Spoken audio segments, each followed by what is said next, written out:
नमस्कार, जय हिंद साथियों। स्वागत है आपका हमारे ऑनलाइन प्लेटफॉर्म पे। और आज हम बात करने वाले हैं इंडियन इकोनॉमी की, या आज का जो हमारा टॉपिक रहेगा वो रहेगा इकोनॉमी। तो आज हम इसमें बेसिक से स्टार्ट करेंगे, that is the introduction part से हम इसमें स्टार्ट करेंगे। और हम यहाँ पे समझने का प्रयास करेंगे बेसिक टर्मोलॉजी को। और ये जो क्लासेस रहेगी, ठीक है, ये स्पेसिफिकली आपका अगर एसएससी की तैयारी कर रहे हैं, एसएससी सीजीएल की तैयारी कर रहे हैं, और अगर आप बैंकिंग सेक्टर में जाने का सोच रहे हैं, जैसे उसमें भी आपका जो ये फाइनेंशियल जो बैंकिंग है उसमें इसमें इकोनॉमिक्स से काफ़ी कॉन्सेप्ट आते हैं, तो उसके लिए भी ये हेल्पफुल रहेगी आपकी क्लासेस। और तीसरा, अगर आप इसमें स्टेट लेवल में जैसे कि पुलिस, पटवारी या फॉरेस्ट गार्ड की तैयारी कर रहे हैं, ठीक है, तो ऐसे सभी एग्ज़ाम के लिए वेरी इंपॉर्टेंट है। आप इसमें क्लरिकल के जितने भी एग्ज़ाम आते हैं, प्लस इसके साथ साथ आप इसमें अलाइड सर्विसेज और एनटी, अगर इन सभी एग्ज़ाम की आप तैयारी कर रहे हैं तो आपके लिए ये जो लेक्चर सीरीज़ हमारी चलेगी, ये काफ़ी महत्वपूर्ण लेक्चर सीरीज चलेगी। तो इसको आप फॉलो कर सकते हैं रिलीजियसली। तो आज के इस लाइव लेक्चर में आपका स्वागत है, और हम यहाँ पे स्टार्ट करेंगे पहली इंट्रोडक्शन से। सबसे पहले तो आपको इकोनॉमी और इकोनॉमिक्स को समझना पड़ेगा कि जो इकोनॉमिक्स है और दूसरा इकोनॉमी है, क्या ये एक ही टर्म है या इनके बीच किसी तरह का कोई डिफरेंसेस है। तो प्यारे बच्चों, जब हम इकोनॉमी की बात करते हैं या इकोनॉमिक्स की बात करते हैं तो इसमें डेफिनेटली डिफरेंसेस है। डिफरेंसेस क्या है कि जब हम इकोनॉमिक्स की बात करते हैं तो हम यहाँ पे सब्जेक्ट की बात करते हैं, और जब हम इकॉनमी की बात करते हैं तो यहाँ पे हम एप्लीकेशन की बात करते हैं, हम यहाँ पे एक्शन की बात करते हैं, हम यहाँ पे इम्प्लीमेंटेशन की बात करते हैं। ये सारे के सारे जो प्रोसेसेस होते हैं, ठीक है, तो ये इकॉनमी के अंदर होते हैं। जब हम यहाँ पे इकोनॉमिक्स की बात करते हैं तो हम यहाँ पे सब्जेक्ट की बात करते हैं, हम यहाँ पे बात करते हैं थ्योरी बिल्डिंग की। किसकी बात करते हैं? थ्योरी बिल्डिंग की बात करते हैं। तीसरा जो यहाँ पे महत्वपूर्ण पॉइंट है, दैट इज़ कि हम यहाँ पे बात करते हैं ऑल द पॉलिसीज़, या आप कह सकते हैं कि जितने भी यहाँ पर इस सब्जेक्ट को समझने के लिए, अंडरस्टैंडिंग करने के लिए कॉन्सेप्ट बनाए जाते हैं, that is the concept making.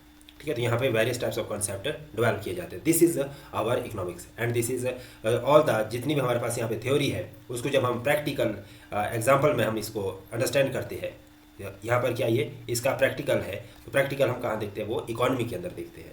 जैसे सपोज करिए कि एग्जाम्पल के तौर पे हम यहाँ पे समझने का प्रयास करते हैं कि मैंने यहाँ पे इकोनॉमिक्स में क्या पढ़ा। मैं यहाँ पे इकोनॉमिक्स में पढ़ता हूँ कंज्यूमर बिहेवियर। मैं इकोनॉमिक्स में क्या पढ़ रहा हूँ? कंज्यूमर बिहेवियर की मैं बात कर रहा हूँ, ठीक है। तो यहाँ पे कंज्यूमर बिहेवियर या प्रोड्यूसर्स बिहेवियर, ठीक है, ये सारे थ्योरी पढ़ रहा हूँ, ठीक है, या मार्केट मैकेनिज्म। तो ये सारी की जितनी भी ये थ्योरी है, ये मैंने एज ए थ्योरी कहाँ पे पढ़ा? इसको इकोनॉमिक्स में पढ़ा, सब्जेक्ट के अंदर पढ़ा, ठीक है। Various types of theory development, इसका अंडरस्टैंडिंग पूरा का पूरा पढ़ा। लेकिन जब मैंने इसकी प्रैक्टिकल की बात की तो ये प्रैक्टिकली इंप्लीमेंट कहाँ पे होती है? इकोनॉमी के अंदर, ठीक है। तो अब मैं यहाँ पे कैसे देख पा रहा हूँ इन चीज़ों को इकॉनमी में? तो इकॉनमी में इनको देख पा रहा हूँ कि जो कंज्यूमर बिहेव करता है वो कुछ सर्टेन पैरामीटर्स पे बिहेव करता है। जैसे कि अगर मान लो कि किसी वस्तु की मांग बढ़ रही है, ठीक है, किसी वस्तु की मांग लगातार बढ़ रही है, तो संभवतः उसकी जो सप्लाई है, ठीक है, पूर्ति है, वो कम होती जाएगी, ठीक है, क्योंकि मांग बढ़ने से पूर्ति ऑटोमेटिकली कंज्यूम कर दी जाएगी, तो पूर्ति कहीं ना कहीं शॉर्टफॉल हो सकती है, ठीक है। तो अगर पूर्ति शॉर्टफॉल हो जाएगी होएगी तो इसकी वजह से जो आपके प्राइस वो बढ़ जाएंगे। तो इसका मतलब क्या है कि अगर कीमतें बढ़ेगी, ठीक है, अगर यहाँ पे प्राइस इंक्रीज करेगा तो आपकी डिमांड फॉल करेगी, क्योंकि देखो ना, पहले यहाँ पे सप्लाई कम हुई, सप्लाई कम होने की वजह से यहाँ पे कीमतें बढ़ा दी गई, इन्फ्लेशन आ गया, इन्फ्लेशन आया तो इसकी वजह से अब जो ये डिमांड पहले बढ़ रही थी वो अब धीरे धीरे कम होनी शुरू हो जाएगी। तो इसका मतलब है कि कीमतों के बढ़ने से जो मांग है वो कम हो जाएगी, और अगर कहीं पे कीमतें घट रही है तो उसकी वजह से जो मांग है वो बढ़ जाएगी, ठीक है। कहने का तात्पर्य कि कीमतों के कम होने से मांग लगातार इंक्रीज करती है, ठीक है। तो ये हमारे पास क्या थी? ये हमारे पास इसका एप्लीकेशन इन द इकॉनमी था। जैसे सपोज करिए कि अगर मान लो कि मेरे पास यहाँ पे, मैं यहाँ पे किसकी बात कर रहा हूँ? एप्पल की बात कर रहा हूँ, ठीक है। मैं यहाँ पे बात कर रहा हूँ एप्पल, ठीक है। तो अगर मैं मार्केट में एप्पल की सप्लाई, ठीक है, अगर हम इसकी बात करें, सप्लाई की बात करें, ये बहुत ज़्यादा हैवी सप्लाई मार्केट में आ रहा है एप्पल, तो ऐसी स्थिति में इसकी कीमतें क्या बढ़ जाएगी या घट जाएगी? तो जो कि जब लगातार सप्लाई इंक्रीज हो रहा है, सरप्लस सप्लाई आ रही है, तो इसकी ऑटोमेटिकली मार्केट में डिमांड कम हो जाएगी, क्योंकि मैक्सिमम लोगों के पास इसकी एक्सेसिबिलिटी हो जाएगी। ठीक है, तो इसकी जो डिमांड है वो उतनी ज़्यादा नहीं रहेगी, डिमांड कम होगी। डिमांड कम होगी तो ऐसी कंडीशन में इसकी जो कीमतें हैं तो वो कीमतें भी यहाँ पे कम होनी शुरू हो जाएगी। एक्सेसिबल सप्लाई होने की वजह से कीमतें कम रहेगी। ठीक है, तो जब हम यहाँ पे कम रहेगी कीमतें, तो ऑटोमेटिकली यहाँ पे जो पूर्ति आ रही थी, अब ये जो लगातार पूर्ति बढ़ रही थी, अब क्या करेगी, पूर्ति कम होना शुरू हो जाएगी। जैसी पूर्ति कम शुरू होना हो जाएगी, फिर यहाँ पे कीमतें बढ़ जाएगी। तो एक मैकेनिज्म आता है कि किस तरह से एक जो फैक्टर है वो दूसरे फैक्टर को कॉज करता है, कि एक का प्रभाव, पूर्ति का प्रभाव डिमांड पे और डिमांड का प्रभाव कीमतों पर किस तरह से पड़ता है। तो इसको एक जो थ्योरी बिल्डिंग होती है उसके बेसिस पे हम इसमें समझते हैं। तो कहने का तात्पर्य है कि अभी यहाँ पे अगर हम मोटे मोटे तौर से देखें, तो जब हम यहाँ पे सप्लाई की बात करते हैं, अगर सप्लाई को हम प्राइस से एक रिलेट करें, तो जब कीमतें ज़्यादा होगी तो ही सप्लाई भी ज़्यादा होगी। और अगर यहाँ पे सप्लाई की बात करें दूसरे कॉन्सेप्ट में, कि जब यहाँ पे कीमतें, किसी वस्तु की कीमतें घटनी शुरू लगेगी, तो इसका मतलब है कि यहाँ पे पूर्ति भी कम होगी, उसकी सप्लाई भी कम की जाएगी। तो इसका आपस में कैसा रिलेशन हो गया प्यारे बच्चों, इन दोनों का जो आपस में रिलेशन होगा वो रहेगा हमारे पास इसमें पॉजिटिव रिलेशन। इसको हम क्या कह सकते हैं, पॉजिटिव रिलेशन के संदर्भ में कह सकते हैं। और जो हमने प्रीवियस पढ़ा था डिमांड वाला, तो डिमांड वाले में हमने यहाँ पे कैसा रिलेशन पढ़ा था, इसका नेगेटिव रिलेशन पढ़ा था। डिमांड एंड प्राइस का आपस में नेगेटिव रिलेशन रहता है। ठीक है, इसका डिमांड प्लस प्राइस। ठीक है, डिमांड के प्राइस के बढ़ने से डिमांड घट जाएगी और प्राइस के घटने से डिमांड बढ़ जाएगी। तो इसका ऑपोजिट रिलेशन है, इनवर्स रिलेशन है। तो ये 2 पॉइंट आपको यहाँ पे याद रखने हैं। उसके बाद जब हम इकोनॉमिक्स की बात करते हैं, तो इकोनॉमिक्स को हम 2 पार्ट्स में अंडरस्टैंड करते हैं। इकोनॉमिक्स को हम 2 भागों में बांट के देखते हैं। तो इसमें 2 पार्ट्स कौन कौन से होते हैं हमारे पास, एक होता है हमारे पास माइक्रो इकोनॉमिक्स, दूसरा होता है हमारे पास मैक्रो इकोनॉमिक्स।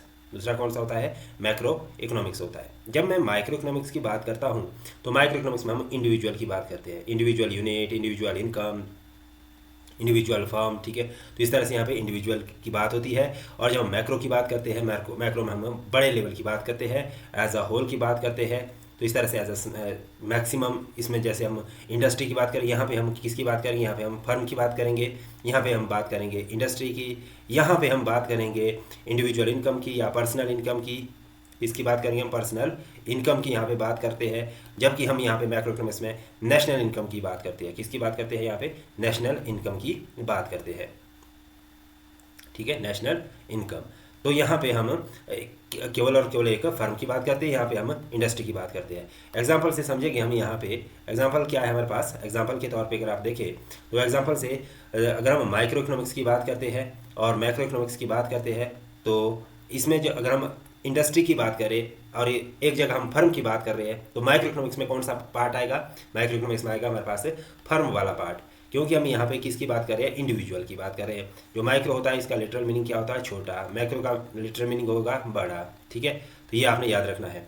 अगर हम यहाँ पे फर्म की बात कर रहे हैं, एक छोटी फर्म की बात करें, एक इकाई की बात कर रहे हैं, फर्म का मतलब क्या है, एक सिंगल इकाई की बात कर रहे हैं, तो ऐसी स्थिति में हम यहाँ पे एग्जांपल के तौर पे क्या देख सकते हैं कि अगर मैं कार में बात कर रहा हूँ, किसकी बात कर रहा हूँ यहाँ, कार इंडस्ट्री की। अगर मैं कार इंडस्ट्री की बात कर रहा हूँ या एक फर्म की बात कर रहा हूँ, कार जो कारें बनाती है, तो इसमें हम यहाँ पे एग्जाम्पल के तौर पर ले लेते हैं मारुति की। ठीक है, क्योंकि मैं एक मारुति की सेल की बात करता हूँ कि पूरे साल भर में मारुति कितना सेल कर रही है, 100 यूनिट सेल कर रही है। ठीक है, 100 यूनिट सेल कर रही है। और ऐसे यहाँ पे अगर मैक्रो इकोनॉमिक्स में मैं इंडस्ट्री की बात कर रहा हूँ, पूरी की पूरी इंडस्ट्री की बात कर रहा हूँ, उसकी इनकम की बात कर रहा हूँ कि एक देश के अंदर जैसे इंडिया में पूरी ऑटोमोबाइल इंडस्ट्री है। ठीक है, ऑटोमोबाइल जितनी भी इंडस्ट्री है उसकी टोटल सेल कितनी हुई, उसमें लेके चलिए कि उसमें 5000 यूनिट की सेल आती है।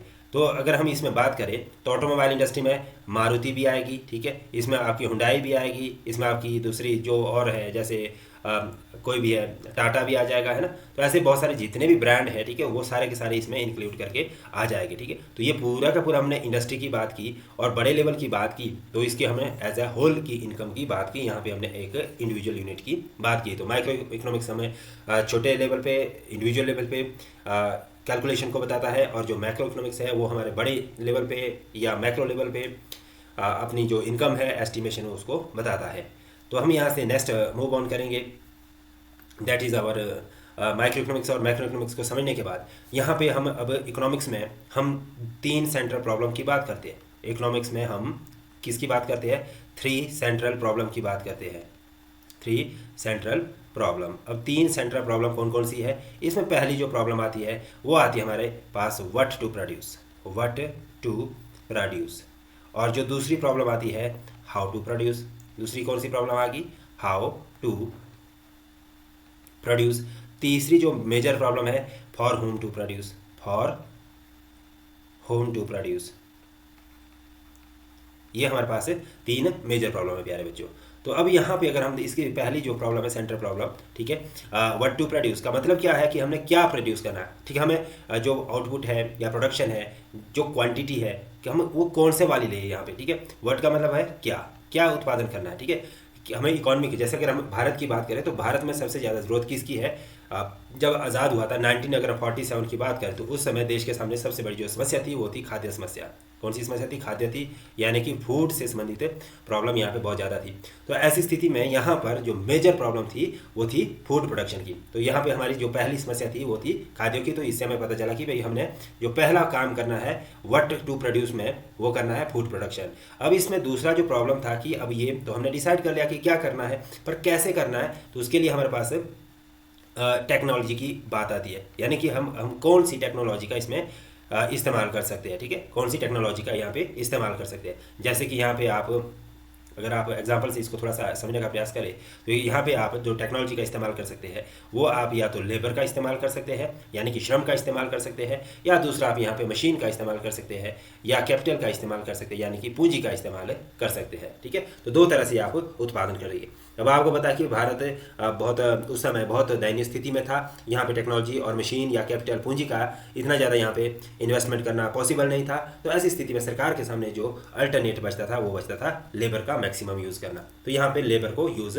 करना ही हमारे लिए संभवतः ज़्यादा बेनिफिशियल था। अब यहाँ पे जो तीसरा पॉइंट है दैट इज़ फॉर होम, किसके लिए उत्पादन करना है, यहाँ पर ये मेजर पॉइंट रहता था कि भाई किसके लिए अब उत्पादन करना है। जैसे कि अब ये हमने सेल्फ कंजम्पशन के लिए करना है या एक्सपोर्ट के लिए करना है, ठीक है। तो ऐसी स्थिति में हमें उस हिसाब से ही प्रोडक्शन प्रोसेस करना पड़ेगा कि अगर हम मान लो कि फॉरेन में इन्वेस्ट कर रहे हैं या फॉरेन के लिए एक्सपोर्ट कर रहे हैं तो वहाँ की कम्पिटिटिवनेस को देखते हुए, वहाँ की कंपटीशन को देखते हुए हमें प्रोडक्शन की जो क्वालिटी है और या क्वांटिटी बोलो आप इसको, ठीक है, तो वो हमें वहाँ पे उस हिसाब से ही प्रोड्यूस करनी पड़ेगी, ठीक है। तो ये मेजर से हमारे यहाँ पे स्टेप्स रहते हैं किसके अंदर? इकोनॉमिक्स के अंदर, जो हमारी 3 सेंट्रल प्रॉब्लम है। तो जब हम इनको सॉल्व करते हैं तो उससे हमारे पास नेक्स्ट जो कॉन्सेप्ट आते हैं उसमें हम परिपूर्ण हो जाते हैं। परिपूर्ण का मतलब है कि यहाँ के बाद जब हमने ये प्रॉब्लम्स आइडेंटिफाई कर ली तो उसके बाद हमारे पास इसमें सबसे पहला जो मेजर कॉन्सेप्ट आता है इकोनॉमिक्स के अंदर। तो हमें इकोनॉमिक्स के अंदर सबसे पहले क्या समझना होता है? हमें सबसे पहले समझना होता है कि एक जो उपभोक्ता होता है, एक जो कंज्यूमर होता है, वो किस तरह से अपने जो यूजेज है या गुड्स एंड सर्विसेज है उसको सेलेक्ट करता है। तो ऐसा माना जाता है कि जो कंज्यूमर है उसको मार्केट के बारे में सारा का सारा पता है, ठीक है। सो कंज्यूमर को हम कैसा मानते हैं? रैशनल मानते हैं कि भाई जो कंज्यूमर है वो कैसा रैशनल है, उसको हर चीज़ के बारे में पता है, वो अपने लिए अच्छा और बेस्ट अल्टरनेटिव ढूंढने में सक्षम है। तो हम कंज्यूमर को रैशनल मान के चलते हैं। तो ऐसी स्थिति में हमारे पास यहाँ पे जब हम कंज्यूमर बिहेवियर की बात करते हैं तो हम यहाँ पे डिमांड और सप्लाई के कॉन्सेप्ट को पढ़ते हैं, ठीक है। तो अगर हम डिमांड की बात करें तो डिमांड और प्राइस, ठीक है, जब हम यहाँ पे सबसे पहले अगर हम यहाँ पे देखेंगे तो हमारे पास ये कुछ डिमांड का कर्व कुछ इस तरह से बनेगा, ठीक है। ये कैसे बनेगा? हमारे पास डिमांड का ये कोई कर्व इस तरह से बन जाएंगे। हम यहाँ पे various combination of goods and services select कर लेते हैं। ये हमारे पास यहाँ पे वेरियस गुड्स एंड सर्विसेज बन गई, ठीक है। तो ये हमारे पास डिमांड कर्व है, ठीक है। तो यहाँ पे वेरियस कॉम्बिनेशन पे यहाँ पर भी कंज्यूमर परचेज कर सकते इस कॉम्बिनेशन पे भी और इस कॉम्बिनेशन पे। जैसे सपोज करें कि ये हमारे पास 1 2 3 कॉमोडिटी ऑफ एप्पल रखी है यहाँ पे मैंने, और यहाँ पे मैंने 5 10 और 15 मैंगो रखे हैं। तो अब आप देखेंगे जब हमारे पास जैसे जैसे अगर मान लो कि एप्पल की अगर किसी कंज्यूमर ने, ठीक है, एप्पल की जो कॉमोडिटी इंक्रीज़ करनी है तो उसे मैंगो सेक्रीफाइस करना पड़ेगा, ठीक है। और अगर उसे मैंगो की क्वांटिटी इंक्रीज़ करनी है तो उसे एप्पल सेक्रीफाइस करना पड़ेगा। तो सपोज़ करिए कि अगर मान लो कि वो 50 यहाँ पे मैंगो और एप्पल के कॉम्बिनेशन को देखे तो अगर वो 15 मैंगो लेता है तो वो एप्पल कितनी क्वांटिटी ले पा रहा है? 1 ले पा रहा है। अगर वो मैंगो 10 ले पा रहा है तो उसकी जो एप्पल की क्वांटिटी है वो 2 रह जाती है। और अगर वो मैंगो की जो क्वांटिटी वो 5 ले रहा है तो उसकी जो एप्पल की क्वांटिटी है वो 3 हो जाती है। तो इसका मतलब है कि वो वेरियस कॉम्बिनेशन ये इस तरह से सेलेक्ट करता है 15:1 और 10 2 5 3। तो इसका जो एक इक्विलिब्रियम पॉइंट है वो मैक्सिमम वो यहाँ इस पॉइंट पे रहेगा कि यहाँ पर वो मैंगो से भी मैक्सिमम सेटिस्फैक्शन लेने में सक्षम है और वो एप्पल से भी मैक्सिमम सेटिस्फैक्शन ले पा रहा है, ठीक है। ठीक है। तो इस तरह से ये कंज्यूमर के सेटिस्फेक्शन के लिए हम डिमांड जो कर्व है वो इस तरह से बनाते हैं, ठीक है। तो इसके बाद नेक्स्ट जो हमारे पास पॉइंट आता है यहाँ पे, ठीक है, इतना समझने के बाद हम नेक्स्ट जो पॉइंट पे चलेंगे वो रहेगा आपका कि अब हम यहाँ पे जो इकोनॉमिक्स में, ठीक है, प्रोड्यूसर के पॉइंट ऑफ व्यू से भी देखेंगे कि प्रोड्यूसर किस तरह से यहाँ पे प्रोड्यूस करता है। तो प्रोड्यूसर के पॉइंट ऑफ व्यू से अगर हम देखें तो प्रोड्यूसर ज़्यादातर समय तब उत्पादन करना उचित समझता है जब वस्तु की कीमतें बढ़ रही होती है। यानी कि यहाँ पे अगर प्राइस, ठीक है, प्राइस इंक्रीज कर रहा होगा तभी जाके एक जो प्रोड्यूसर होगा या एंटरप्रेन्योर होगा वो उत्पादन करेगा, प्राइस इंक्रीज होगी तो सप्लाई इंक्रीज होगी, तो सप्लाई क्या करेगी, इंक्रीज करेगी। और अगर प्राइस डिक्रीज करेगा यानी कि कीमतें अगर घट जाएगी तो आपकी जो मार्केट में सप्लाई है वो भी घटनी शुरू हो जाएगी। तो इस तरह से ये प्रोड्यूसर के पॉइंट ऑफ व्यू से हमने यहाँ पे कॉन्सेप्ट को समझा। उसके बाद इसमें हम जो नेक्स्ट यहाँ पे देख सकते हैं जो नेक्स्ट पॉइंट कि एक अवधारणा के तौर पे कि जो मांग है एक्चुअल में मांग क्या होती है, ठीक है। अब यहाँ पे डिमांड का जो पॉइंट है कि जो डिमांड है वो क्या होती है डिमांड, ठीक है। तो यानी कि इसको हिंदी में हम मांग कहते हैं। तो मांग का मतलब है कि एक मार्केट, डिमांड का मतलब क्या है या मांग का मतलब है कि जो इन द मार्केट एक सर्टेन कीमत पे लिख सकते हैं आप, ठीक है, in the market certain price level, ठीक है, प्राइस लेवल पे जब हम किसी वस्तु की डिमांड करते हैं, ठीक है, तो वो मांग कहलाएगी। बट उस समय उस मांग के लिए जो डिमांड राइज कर रहा है उसके पास एडिक्वेट सोर्स ऑफ इनकम भी होना चाहिए और वो उस वस्तु को खरीदने के लिए रेडी भी होना चाहिए, ठीक है। मतलब कि इनकम, उसके हाथ में इनकम भी हो और वो उस वस्तु को खरीदना भी चाह रहा हो तो वो मांग कहलाएगी, ठीक है। कि ऐसा ना हो कि भाई उसके पास सोर्स ऑफ इनकम है नहीं है लेकिन वो उसकी मांग कर रहा है या वो उसकी एक इच्छा पैदा कर रहा है, तो वो क्या कहलाएगी, उसकी जस्ट डिज़ायर कहलाएगी, ना कि मांग कहलाएगी। यदि उसके पास सोर्स ऑफ इनकम उतने नहीं है, सपोज करो कि मैं बोलता हूँ कि मुझे एक बुलेट ट्रेन खरीदनी है, मुझे क्या करना है, एक बुलेट ट्रेन परचेज़ करनी है। तो बुलेट ट्रेन को परचेज़ करने के लिए मेरे पास पैसा नहीं है लेकिन मेरी एक इच्छा है, ये डिज़ायर है, ठीक है, कि मैं बुलेट ट्रेन अपनी खरीदूंगा। तो ये मेरी तब तक इच्छा ही बनी रहेगी जब तक मेरे पास इसके लिए एडिक्वेट सोर्स ऑफ इनकम नहीं है। तो डिमांड के लिए आपको क्या होना चाहिए, उसके लिए आप एक तो परचेज़ करने के लिए रेडी होने चाहिए, बाज़ार में अवेलेबल कीमत पर, बाज़ार में जो आपकी कीमत होगी उस पर आप अवेलेबल होने चाहिए लेने के लिए। और दूसरा आपके पास सफिशेंट फंड होना चाहिए, फंड का मतलब है इनकम आपके हाथ में होनी चाहिए, ये होगी मांग। अभी हम पूर्ति की बात करते हैं तो पूर्ति का संबंध हमारे पास किससे आता है, सप्लाई का संबंध, ठीक है। तो सप्लाई की अगर डेफिनेशन की बात करें तो जहाँ पर एक जो प्रोड्यूसर होता है, ठीक है, कौन होता है, उत्पादक करता होता है या प्रोड्यूसर होता है, वो जब मार्केट में अवेलेबल प्राइस पर गुड्स एंड सर्विसेज को सेल करने